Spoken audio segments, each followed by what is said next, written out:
Ankita Robin, and welcome to ST Global News. From the Lebanese leaders of different faiths coming together to celebrate the feast of Saint Maron at the Maronite Cathedral of St. George in downtown Beirut, to the heartwarming visuals of the US Vice President taking his family to the restored Notre Dame Cathedral in Paris for a moment of prayer during his first international trip, we have many stories to cover.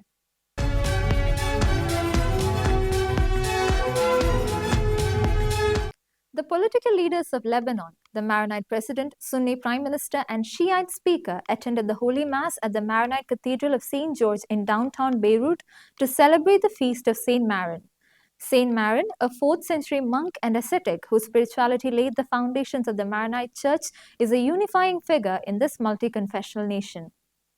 Lebanese political leadership, including President General Joseph Khalil Aoun, Parliament Speaker Nabi Berri, and Prime Minister Nawaf Salam participated in the Holy Mass celebrating the feast day of Saint Maron at the Maronite Cathedral of St. George in downtown Beirut. According to the National Pact enacted in the summer of 1943, the President of Lebanon must be a Maronite Catholic, the Prime Minister a Sunni Muslim, and the Parliament Speaker a Shia Muslim. This unwritten agreement forms the foundation of Lebanon's multi-confessional political system. The presence of the three leaders at the celebration was seen as a crucial gesture of unity, temporarily easing the political instability that has plagued the nation for the past 2 years. Joseph Aoun was elected President of Lebanon in January 2025, ending a prolonged political vacuum and restoring a measure of stability to the country. During his sermon, Maronite Patriarch Bakara al-Rahi urged the new political leadership to take immediate action to restore Lebanon's stability and uphold its sovereignty. He emphasized the need for unity, genuine reform, and national cohesion. Addressing the president, the patriarch stated, quote, "By electing you, Mr. President, trust has been restored in the hearts of the Lebanese people and among both Arab and Western nations. This trust, long awaited, has only grown stronger with the formation of the new government." End quote. Reflecting on Lebanon's historical and spiritual significance, Patriarch Bakara al-Rahi added, quote, "My country is a country of holiness, not of iron and fire. My country is a country of peace, not of war. My country is a country of civilization, not of decay. My country is a country of openness, not of isolation." End quote. The Maronite Catholic Church traces its origins to Saint Maron, a 4th century monk and ascetic. Following his death in 410 AD, his disciples established the Beth Maron monastery in Upper Mea, which later became the nucleus of the Maronite Church. Through his disciple Abraham of Cyrus, the Maronite movement spread to Lebanon, where it continues to hold significant influence. Today, the Maronite Church has expanded globally through the Middle Eastern diaspora. American school teacher Mark Fogel, who had been detained in Russia for more than 3 years, was released on Tuesday. Fogel's family credits the Rosary and their faith for providing them strength during this difficult time.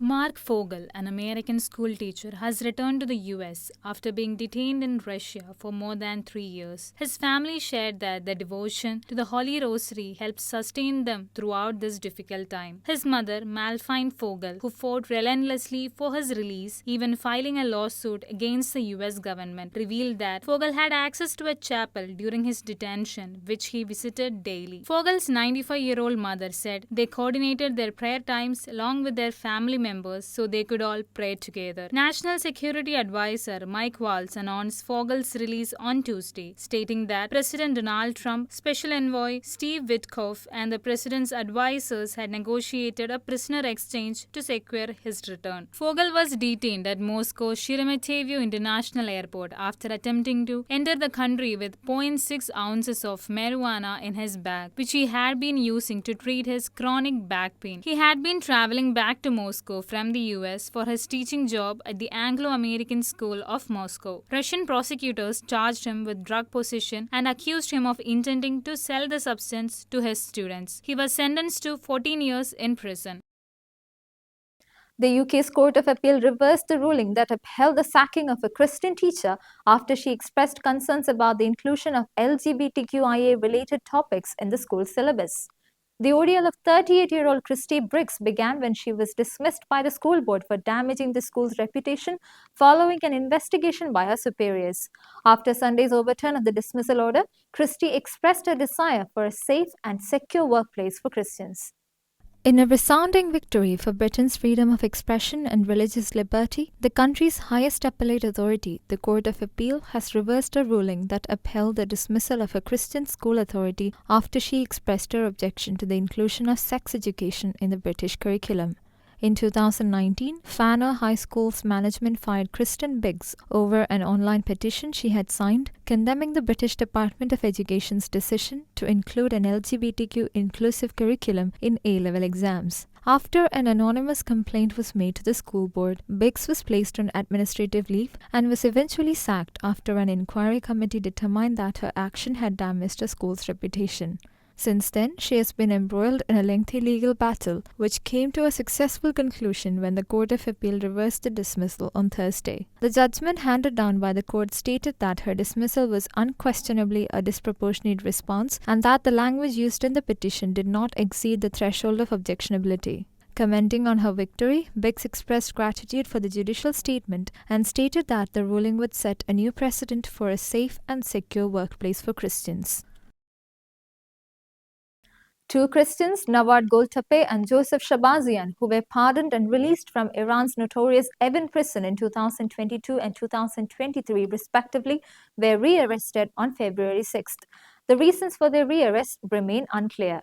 A Christian advocacy group reported that two Christians who were released from Iranian prison in 2022 and 2023 were rearrested on February 6. Nasser Nawad Goltape and Joseph Shahbasian were taken from their homes in Tehran province and sent back to the notorious Evin prison. Goltape, 63, a convert from Islam, has served 5 years of the 10-year sentence on charges related to actions against national security due to his involvement in a house church. He was pardoned and released in October 2022. Shahbasian, a 60-year-old Iranian Armenian, has spent over a year in Evin prison on similar charges before being pardoned and freed in September 2023. Though the reasons for their rearrests of Goltape and Shahbasian still remain unclear. An annual report presented at the United Nations in Geneva last month urged Iranian authorities to end the criminalization of house church organizations and membership and call for clarity on where Persian-speaking Christians may worship freely in their mother tongue without fear of arrest and prosecution. A third recommendation urged Iranian authorities to drop all charges against Christians related to church activities that the Iranian Supreme Court has previously ruled lawful. This referred to a 2021 ruling in Tehran which clarified that involvement in house churches or even the propagation of what has been labeled evangelical Sion sections should not be considered an action against national security.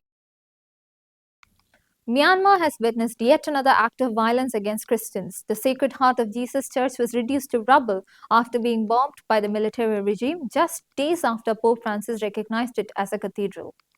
A newly established Catholic cathedral in Myanmar was bombed by military regime amid an ongoing conflict in the region. Although the attack occurred on February 6, news of the bombing has only recently surfaced. The Sacred Heart of Jesus Church in Mindit was severely damaged by airstrikes carried out by the Myanmar military regime in Shin, Myanmar's only Christian majority state. According to the Information Service of Pontifical Mission Societies, the church is now unusable as the bombing destroyed its roof and stained glass windows. Before the bombing, local Catholics were preparing for liturgical celebrations, including the consecration of the newly appointed bishop, Father Augustine Tang Swang Hung. Despite the devastation, Father Paulinus, a local priest, shared that faithful remain committed to rebuilding the cathedral. After gaining its independence from the United Kingdom in 1948, Myanmar has faced recurring armed conflicts and endured decades of military rule from 1962 to 2001. In April 2024, a Myanmar priest was shot and killed while celebrating Mass in Kanchan state. The country has also grappled with ethnic-based conflicts as it is a home to more than 100 distinct ethnic groups. Will the state force the church to break the seal of confession? Senator Noel Frame and Representative Amy Wallen have introduced two bills in the House and Senate that would require priests to violate the seal of confession in cases involving revelations of child abuse. Will the church yield to state pressure, or will it stand firm on the foundations laid by saints like John Nepomucene? Washington State's legislature is attempting to enact Senate Bill 5375 and House Bill 1211, which seek to force priests to violate the seal of confession if child abuse is revealed within the celebration of the sacrament. The bills introduced by Senator Noel Frame and Representative Amy Wallen have drawn widespread opposition from Catholics in the state. The bill would amend a current law that requires the reporting of child abuse by those in law enforcement, teachers, doctors, and childcare providers to include church clergy members. In a letter, Bishop Thomas A. Daly of the Spokane Diocese assured the faithful that their shepherds, bishops, and priests were committed to keeping the seal of confession even to the point of going to jail. He reiterated that the sacrament of penance was sacred and would remain that way in the Diocese of Spokane. Bishop Daly requested prayers that the legislators would create sound laws that reflected the foundational principles of religious freedom. He strongly encouraged the Catholic faithful of Eastern Washington to ask their state representatives to vote against the measure. Last week, the House Early Learning and Human Services Committee passed House Bill 1211 and the Democratic-controlled Senate Human Services Committee approved Senate Bill 5375. The bills are now in the respective Rules Committee awaiting action by the full Senate. Archbishop Joseph F. Naumann of the Archdiocese of Kansas City lauded President Donald Trump for addressing various national security issues that have plagued the country for so long. In a column published in the diocese's official newspaper, Naumann stressed the need to reform the country's immigration system, which had been in disarray, especially during the Biden administration. Archbishop Joseph F. Naumann of the Archdiocese of Kansas City in Kansas commended President Donald Trump for addressing the threat to national security. In a column published in the Archdiocese's official newspaper, Archbishop Naumann wrote that, for decades, America's immigration policy had been broken and needed reform. Archbishop Naumann also saluted President Trump and his administration for making it a priority to find the 300,000 lost children and youth who entered the United States illegally during the previous administration. He asserted that the vast majority of those who entered the country illegally were either fleeing poverty and political oppression or seeking better opportunities.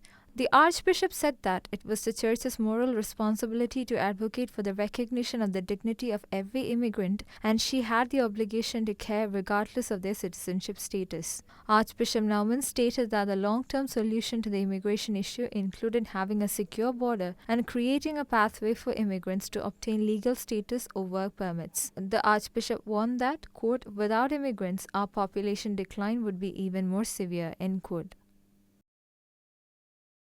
The U.S. Vice President and his family visited the restored Notre Dame Cathedral on Wednesday evening. Photos and videos of the second family at France's iconic Gothic landmark have garnered widespread admiration from all quarters.